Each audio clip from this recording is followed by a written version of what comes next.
Hello, my name is M Nyka. I'm a University of Gdańsk professor, and I would like to present you some information on the legal aspects of the marine spatial planning. First, let's have a look at the overview of this webinar. As you can see, the webinar consists of 6 parts. We will start with the introduction and some basic definitions. Then we will move to the international regulatory surrounding on the MSP. We will talk here about the global law. Then we will move to the Baltic perspective on MSP, which will be also mostly international in its sense. Then we will have a look how the EU law regulates the MSP process. Then we will have a closer look to the concepts and principles connected with the marine spatial planning. And at the end, there will be some reflections on the role of national law in general in the field of MSP. I hope that you will enjoy the content.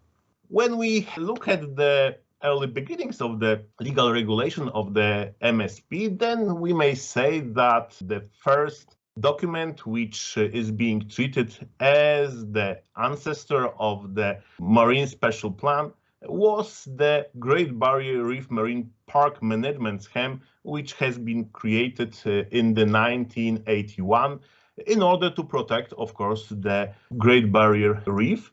The difference of this document to what we now consider the marine spatial plan is mostly the fact that it concentrated solely on the environmental issues. So it was presenting just one part of the picture, which now is more full. One of the first definitions of the marine spatial planning is the UNESCO definition, which defines MSP as a public process of analyzing and allocating parts of 3-dimensional marine spaces to specific uses to achieve ecological, economic, and social objectives that are usually specified through the political process. The latter usually results in the comprehensive plan or vision for a marine region. MSP is an element of ecosystem-based sea use management. The definition from the Marine Spatial Planning Directive says that maritime spatial planning means a process by which the relevant member states authorities analyze and organize human activities in marine areas to achieve, again, ecological, economic, and social objectives. There are, of course, also many other definitions developed in different legal instruments developed by the doctrine, but if we take them into analysis, then we may say that they have certain common specific features. Namely, we may say that when we talk about MSP, we talk about a continuous process which is based on the managerial cycle. The process is public, as it involves public authorities, which are executing their public legal competences in the process and take policy decisions. The process includes analytical framework, because the process is science-based and also includes the public participation, which provides the authorities equipped with planning competences with additional analytical material. The process has its aim, which is allocation of human activity in space and in time in order to achieve specific policy goals. And as we already know, those goals are environmental, social, and economic in their sense. MSP is commonly considered as a process. This process involves the specific marine spatial planning procedure, so the procedural law. Finally, it can be treated as a goal of the procedure of preparing and adopting the plan. However, one has to remember that the goal of preparing the plan is not the goal in itself. MSP remains instrument of achieving other goals, environmental, economic, and social ones. One may say, and it would be right to say, that marine spatial planning is a sustainable development catalyst. The sustainable development concept is closely connected to the marine spatial planning. We may say that achieving a sustainable development is one of the goals of marine spatial planning. This is mostly due to its functions. First of all, MSP is a conflict resolution instrument. This function worked fine for many years on land, where the competition for space is very intensive and was very intensive for many decades or even centuries. However, with the rising number of the users of the sea, with rising competition for the sea space and sea ecosystem services, those conflicts started to appear also in the marine areas. Of course, it is best seen in the areas with high density of economic uses of the sea, like coastal areas, split straits, or areas which are rich in natural resources. Another function of the MSP is environmental protection. It is very important for me as the environmental law professor that this first and, as you know, already historical function of the MSP stemming from the beginning of the 1980s has not been lost with the development of the concept. What is even more important, MSP not only protects the environment, but also does it in a modern way, introducing modern concepts like adaptive environmental management or ecosystem approach to the environmental protection. Finally, and last and most obvious function of the MSP is space allocation. Allocation of space for a specific time. As the uses of the sea can evolve, functions can change and also users can change, as the allocation includes different functions, uses, as well as different users. Looking at the regulatory system of the MSP, we have to admit that it is really multicentric in its nature. It is being created at almost all levels of governance. International, by this I mean global law, international, regional, at the EU level, as well as at the national level. At each of those levels, we can also identify different entities included into the regulatory process, as well as many different centers executing the law-creating competences in the field of MSP. When trying to regulate the marine spatial planning, one faces many challenges. MSP is conducted regionally and locally, but in consistent with states' rights and obligations at the sea stemming from international framework like, for example, Global UNCLOS Convention. We may also include the international environmental agreements into this field. One has to remember on the evolution of the MSP from environmental management instrument to more comprehensive one through the application of the ecosystem approach, including social and economic factors into the analytical framework. One has to be aware of the fact that boundaries of marine ecosystems do not reflect the administrative boundaries of the states, which makes international cooperation inevitable in the field of the MSP. Finally, growing knowledge on the ecological as well as social and economic changes requires flexibility of the MSP.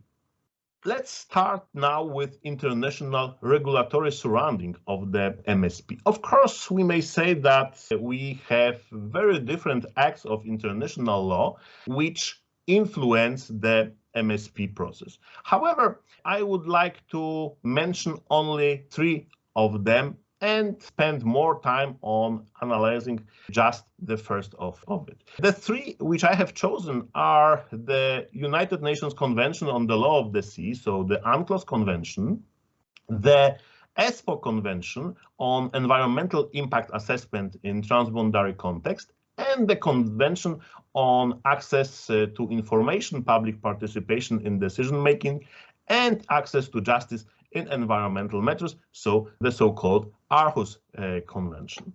The UNCLOS Convention is important because the process of MSP, understood as the process of temporal allocation of functions to different marine areas, has to remain within the regulatory competences of the state who performs this process. This means that the state, to be able to execute its powers over a specific part of the sea, in order to perform the MSP, has to have a jurisdiction over it. The United Nations Convention on the Law of the Sea identifies different areas, sometimes called zones, with changing competences for the state to regulate activities undertaken at those areas. First category are the marine areas included in the territory of state.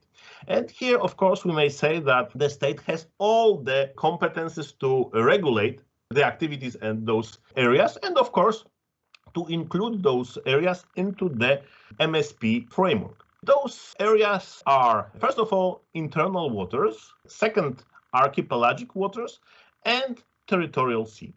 Second category of marine areas are the areas which are subject to jurisdiction at which coastal state enjoys sovereign rights.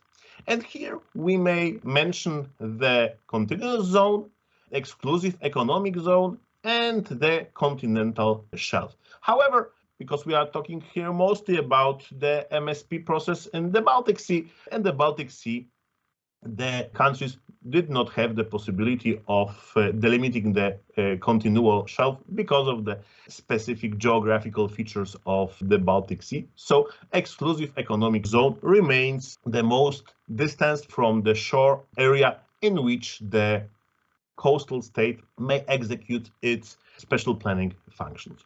As you can see, we leave apart the areas which are beyond national jurisdiction, so high seas and the deep seabed.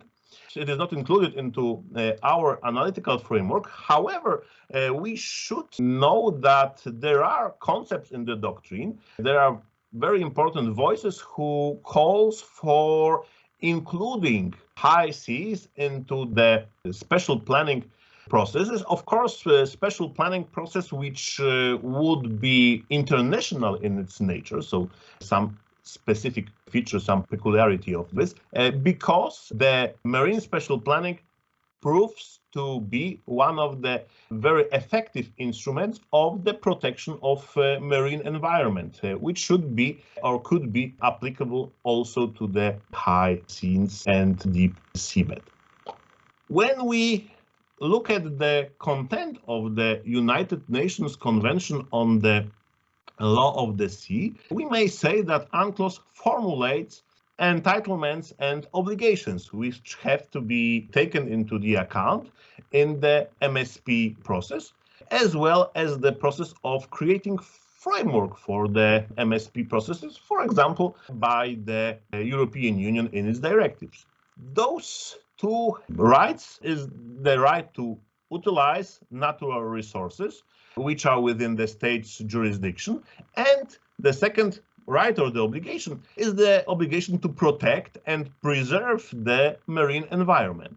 We may say that those two entitlements are interrelated and that they constitute a yin and yang of the use of the sea.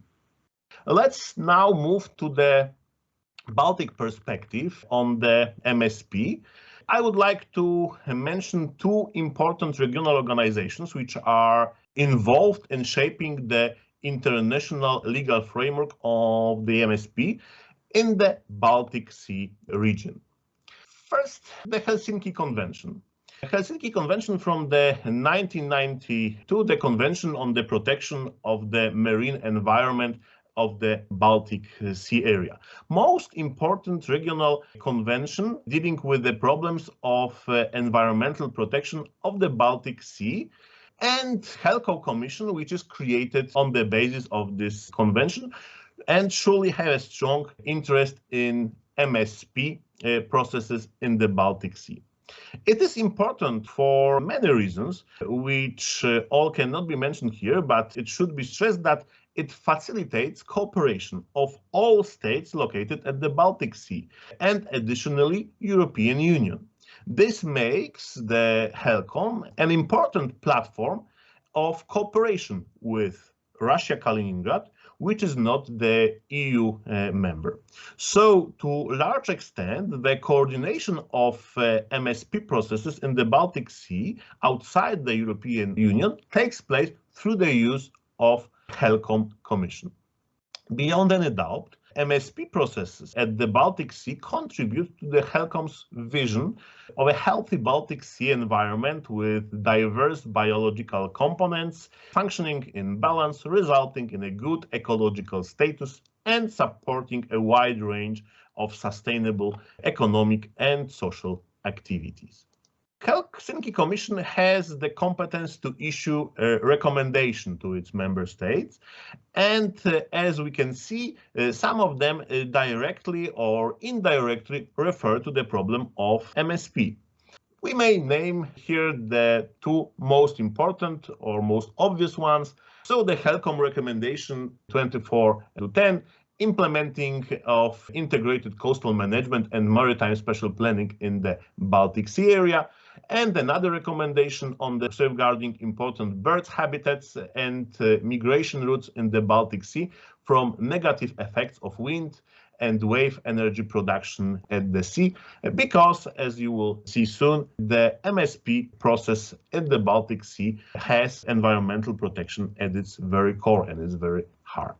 The second institution which I would like to mention is WASAP. WASAP is the intergovernmental multilateral cooperation of the Baltic Sea region in spatial planning and development, not only marine spatial planning, but also terrestrial one, guided by the Conference of Ministers responsible for spatial planning and development.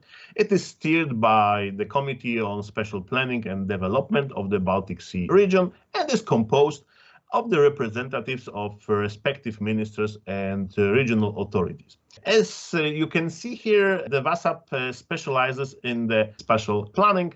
It recommends transnational policy measure, it promotes methodology development in the MSP, it promotes cooperation project, cooperates with other cross-border Baltic Sea region initiatives, and promotes dialogue with sectoral institutions. The HELCOM and WASAP were cooperating on the field of MSP, and one of the most important elements of this cooperation or effects of this cooperation are the principles of the MSP, which has been adopted in 2010. As you can see, and as you will see, those principles, which are not all legal principles, repeated, will be confirmed in all other regulatory frameworks of the MSP in the Baltic Sea.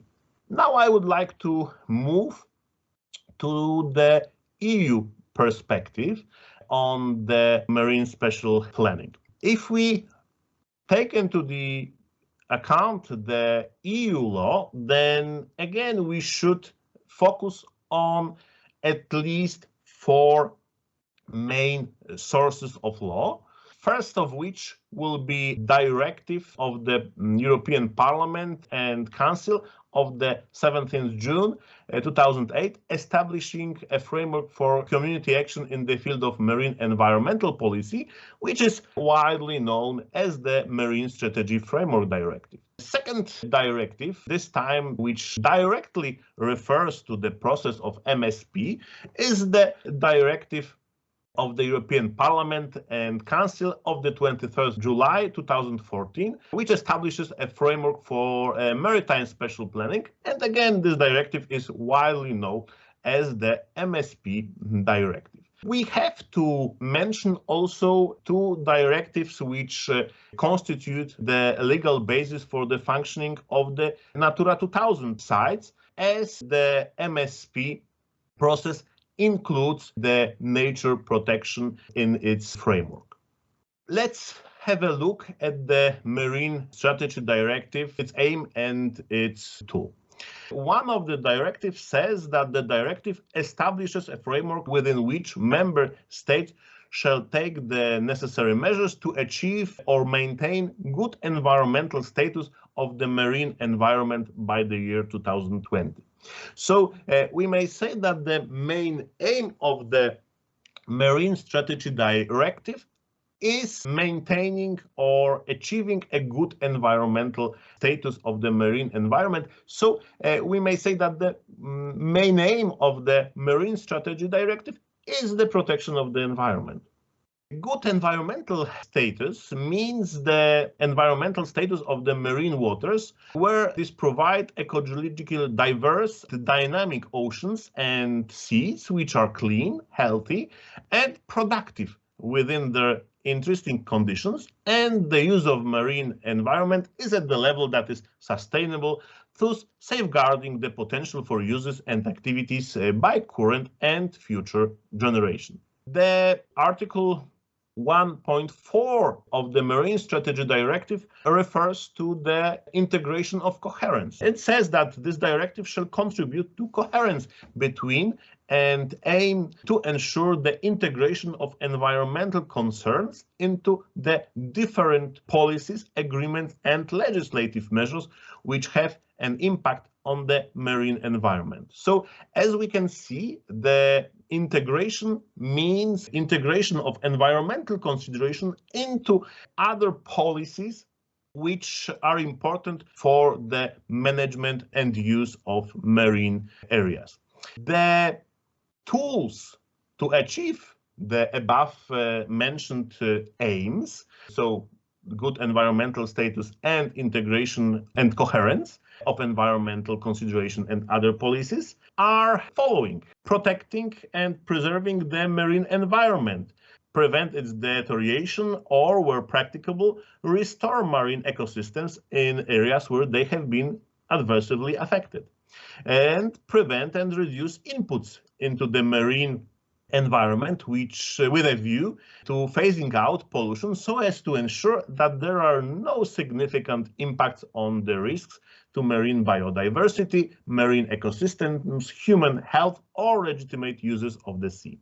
What is also important is that the marine strategy applies an ecosystem-based approach to the marine environment, to the management of human activities. So, Marine Strategy Directive is first EU tool which includes the ecosystem approach into the management of sea areas. The concept which, as you will soon see, is crucial for the MSP process in the whole European Union. And the second legal act, so the MSP Directive, I sometimes call this directive Sustainable Development Catalyst.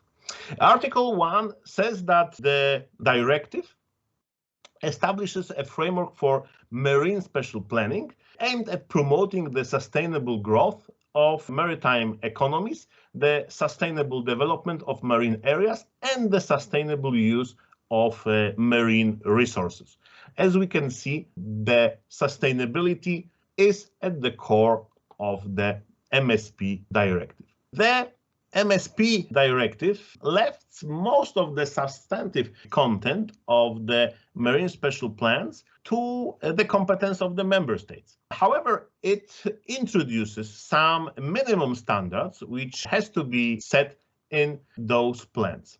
The activities and uses which have to be taken, which have to be included into the plan, include the aquaculture areas, fishing areas, installations and infrastructures for the exploration of oil, gas and other energy resources, of minerals and so on, maritime transport routes and traffic flows, military training areas, nature and specific conservation sites, raw material extraction areas, scientific research areas, substantive cable and pipeline routes, tourism, and underwater cultural heritage. Some basic definitions from the MSP Directive. Well, first, the maritime spatial planning. already mentioned that maritime spatial planning definition in the MSP directive includes or states that maritime spatial planning means a process by which the relevant member states authorizes, analyze, and organize human activities in marine areas to achieve ecological, economic, and social objectives. Now I would like to move to some most important MSP concepts and principles. Already mentioned many times here today, the ecosystem approach. As you can see, the MSP directive refers to the ecosystem approach in many places. It refers to it in its preamble. As you can see in the preamble, it refers to the Marine Strategy Directive in this context, stressing the fact that it is the legal act which first introduced this approach into the field of regulation of the sea in the European Union, but also the Article 5, which requires member states to include the ecosystem approach in their marine spatial planning activities. The notion of ecosystem, as well as the notion of ecosystem approach, stems from the Convention on Biological Diversity and the decisions which has been made by the Conference of the Parties to this convention. The Conference of Parties of the Convention on Biological Diversity defines ecosystem approach as a strategy for the integrated management of land, water, and living resources that promotes conservation and sustainable use in an equitable way. Thus, the application of the ecosystem approach will help to reach the balance of the three objectives of the Convention: conservation, sustainable use, and equitable sharing of the benefits arising out of the utilization of genetic resources. Technically, all those aims also can apply to the MSP. There are different ways in which the ecosystem approach is being defined. However, all those definitions share some common features. First, ecosystem approach is a comprehensive and encompasses both ecosystemic and biological features and the processes, as well as political and socio-economic parameters. It treats marine environment as the ecological unity, often requiring intergovernmental cooperation. Some scientists say that Baltic Sea should be treated as one big ecosystem. Others do not go that far, but all of them agree that the borders of the ecosystem do not reflect the administrative borders of the states. Third, it represents the threefold approach to the marine environment, encompassing application of the precautionary principle, the sustainable use of marine resources, and the restoration of marine ecosystems. Ecosystem-based approach involves the participatory decision-making processes involving stakeholders and local communities' involvement in the design, implementation, and assessment of management plans. It requires the adoption of institutional processes that allows for the integration of different sectoral policies in strategic and management planning. The decisive role of marine knowledge in the ecosystem approach is both in terms of the output of scientific research and traditional indigenous experience and practice. The role of marine ecosystem services in the MSP. Well, first of all, we have to say that the ecosystem approach is based on the concept of ecosystem services. Ecosystem services are being considered as all the profits which we receive from the nature, and it includes technically all the interests which humans might have in the environments.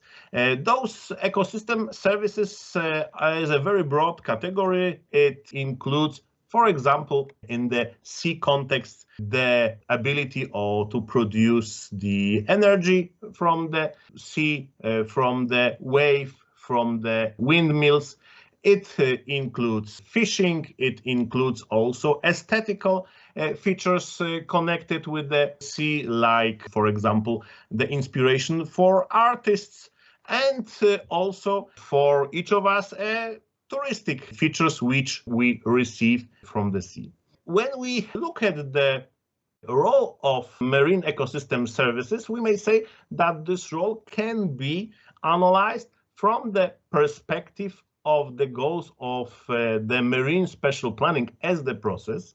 And here we may say that marine spatial planning aims at achieving the good status of water, which is described in the Marine Strategy Directive, but this goal is closely connected with the richness and the availability of ecosystem services, because the sea, which is in a good status, is a productive sea. The same concept is important for the Marine Spatial Plan. Marine Spatial Plan, as the instrument, uses the ecosystem approach in order to preserve and enhance the availability of ecosystem services. Very important principle of the marine spatial planning is the principle of land-sea interactions. There are many proofs that there exist interactions between land and the sea. Those intersections can be observed both in law and in the factual sphere.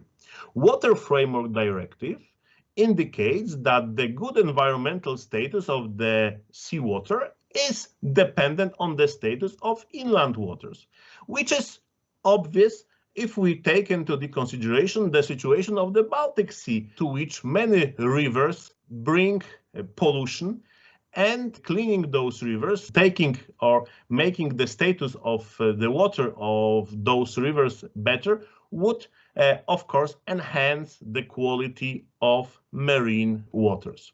The sea provides services which are being consumed on land. Interactions can be seen in many fields. Those fields include economy, communication, security, safety, tourism, nature, and as well as environmental protection, and many, many others. Let's imagine an example of wind farms on the sea. Those wind farms provide electricity. However, this electricity, of course, will be consumed on shore. And this requires the coherence of the land and sea infrastructure, cables and other elements of energy infrastructure, which is subject to the planning activities. Another principle is the principle of transboundary cooperation. Member states bordering marine waters should cooperate. This obligation is pretty obvious in the light of sharing common sea resources. What is even more important, they do this all the time, and the binds of cooperation are really strong and can be observed both at the international and local level. The cooperation is also required in the process of planning. Coherence of plans include also their transboundary coherence. For example, the best access to Polish harbors in Szczecin and Świnoujście leads through the German territorial waters. Baltic coastal states border with each other also on the sea areas. One of the most important fields of international cooperation is data sharing and data use. States have ultimate right to conduct and regulate the research on their marine areas. So exchange of data is needed in order to obtain those information. States are also obliged to cooperate in the field of monitoring and reporting. 3-month period is set to provide other member states with plans, their updates, as well as other materials connected with implementation of the MSP directive. Another principle is the principle of completeness. The preamble to the MSP directive says that the full cycle of problem and opportunity identification, information collection, planning, decision-making, implementation, revision or updating, and the monitoring of implementation should be covered by the maritime spatial planning. The Article 4 of the MSP Directive, point 4, says that maritime spatial planning shall aim to contribute to the objectives listed in the Article 5 and fulfill the requirements laid down in Articles 6 and 8. The principle of completeness refers both to the area at which the planning processes should be performed and to the completeness of the planistic processes, which has its stages and elements. The area which is subject to planning activities includes all marine areas of the specific state. These areas are regulated by the UNCLOS Convention, which has been mentioned at the beginning of this webinar. Article 4.1 of the directive binds the territorial scope of the planning activity with state jurisdiction. State jurisdiction of all EU and most non-EU countries on the sea is regulated by the UNCLOS Convention. In case of Baltic Sea area, this includes territorial sea, contiguous zone, and exclusive economic zone.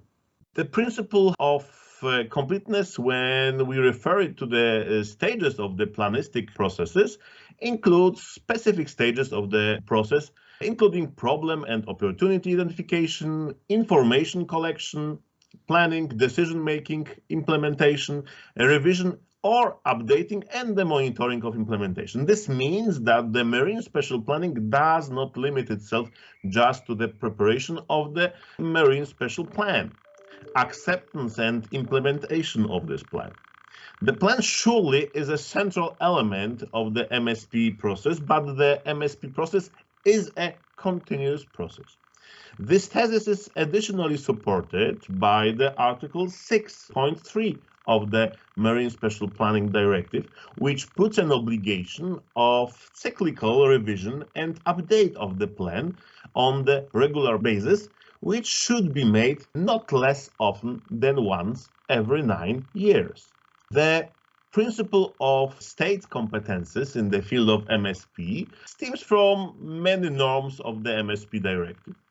Directive regulates the MSP, but look how many areas are left to the states. Article 2.4 says that this directive shall not affect the sovereign rights and jurisdiction of member states over marine waters which derive from relevant international law, particular UNCLOS. In particular, the application of this directive shall not influence the delineation and delimitation of maritime boundaries by the member states in accordance with the relevant provision of UNCLOS. This is what the national laws do on the basis of the UNCLOS Convention. Article 4.3. The resulting plan or plans shall be developed and produced in accordance with the institutional and governance levels determined by member states. This directive shall not interfere with member states' competence to design and determine the format and content of the plan or those plans. So, as we can see, the states remain the power to set the institutional framework as well as the content of the MSP plan. And Article 5.3. This directive is without prejudice to the competence of member states to determine how the different objectives are reflected and weighted in their maritime spatial plan or plans. One should remember that when talking about the EU law, we have to keep in mind that most fundamental principles of the functioning of the European Union are the principles of subsidiarity and proportionality. They govern the exercise of the EU's competences. In the areas in which the EU does not have exclusive competence, the principle of subsidiarity seeks to safeguard the ability of the member states to take decisions and actions and authorizes intervention by the Union when the objective of an action cannot be sufficiently achieved by the member states, but can be better achieved at the European Union's level. by reason of the scale and effect of the proposed action.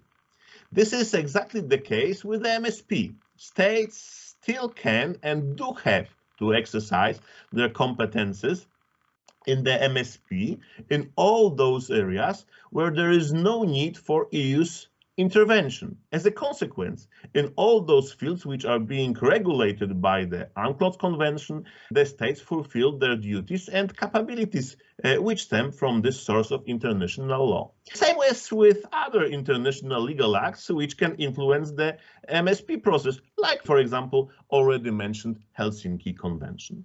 Second, this also means that the states are free to decide on the form and content of the plan in all areas which are not regulated by the EU law.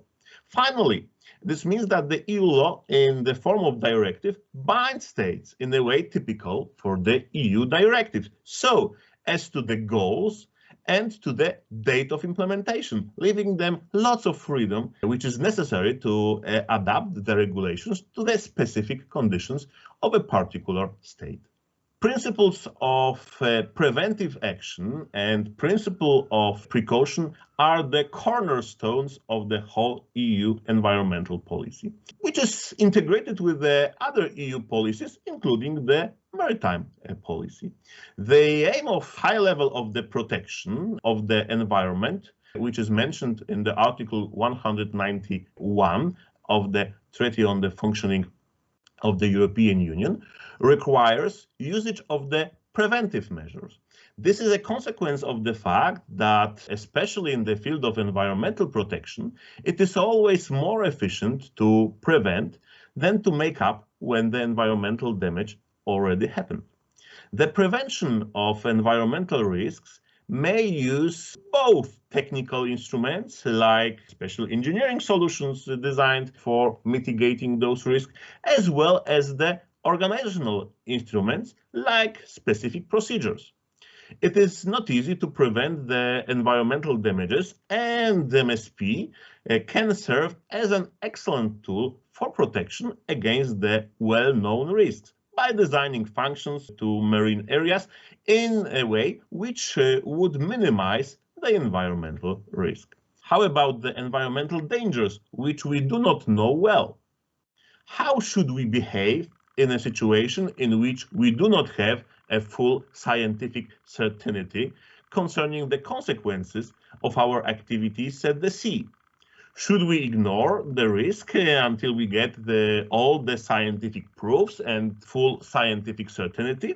Environmental law is very much dependent on the marine research. And when we speak on the marine research, the complexity of the marine ecosystems is so huge that we are still learning.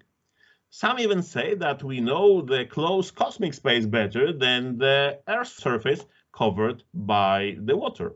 Principle of precaution is identified both in international environmental law, EU environmental law, as well as the national laws of the EU member states. The Rio de Janeiro Principle 15 states that in order to protect the environment, the precautionary approach shall be widely applied by states according to their capabilities. Where there are threats of serious or irreversible damage, lack of full scientific certainty shall not be used as the reason for postponing cost-effective measures to prevent environmental degradation. The main consequence of this principle is that one does not have to obtain a full scientific certainty before he introduces certain protective measures. It also says that when taking the activities whose environmental consequences are still not fully recognized, one should apply additional standard, the standard of precaution. Principles of prevention and precaution are closely connected with the already mentioned ecosystem approach and are being identified as integral part of this approach. Principle of precaution is identified as fundamental principle of Helsinki Convention on the protection of the marine environment of the Baltic Sea area. Considering the number of uses, the number of users, And having in mind how fragile the ecosystem of the Baltic Sea is, as well as keeping in mind how dependent we all are from this ecosystem, we should take those two principles really deep into our heart. Another very important principle is the involvement of public in the decision-making process. Although the participation in the final decision is not directly mentioned or foreseen in the MSP, international parties should be informed at an early stage, while consultation processes should involve relevant stakeholders as well as authorities and the public concerned. Last but not least, access to information on the plans once finalized is ensured. According to the directive's provisions, public participation in the MSP information and decision-making seems to remain modest, leaving the discretion of states the option of a more enhanced public involvement. And last but not least, the role of national law in the process. First of all, as we already know, the directive treats the MSP as a process, which means that it regulates mostly the procedural issues. The states are being left with the competences to implement the directive. And as we know, the directive binds those states only in two areas. So first, of course, the goals, and second, the time for the implementation. The substantive content of the MSP plans are built upon the national legislation and is performed or based on the institutional framework of states who prepare the MSP plans. MSP plan is, first of all, an act of law. The national legal framework includes procedures, institutional and substantive elements, and also it is in the competence of the states to revise the MSP. The directive obliges states to do this within 10 years from the adoption of the plans. Summing up what has been said today, we have to say that marine spatial planning is the continuous process which has its procedural, institutional and substantive legal dimension. MSP is regulated at different levels of governance. MSP aims at achieving ecological, economic and social objectives which may differ in each state. MSP is a process which is science-based and thus encompasses adaptive management and ecosystem approach. And finally, MSP is a process which requires transboundary cooperation of the states. Thank you very much for your attention.